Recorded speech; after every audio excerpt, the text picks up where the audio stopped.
अशी चिक मोत्याची माळ होती ग 30 तोळ्याची ग. चिक मोत्याची माळ होती ग 30 तोळ्याची ग. जसा गणपतीचा गोंडा चौरंगी लाल बावटा ग.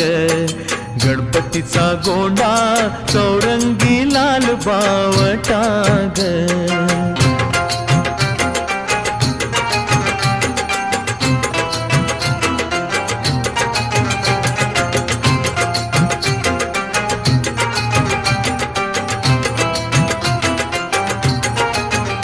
या चिकमाळेला रेशमी मौचार दोराग. या चिकमाळेला रेशमी मौचार दोराग. मऊ रेशमाच्या दोऱ्यात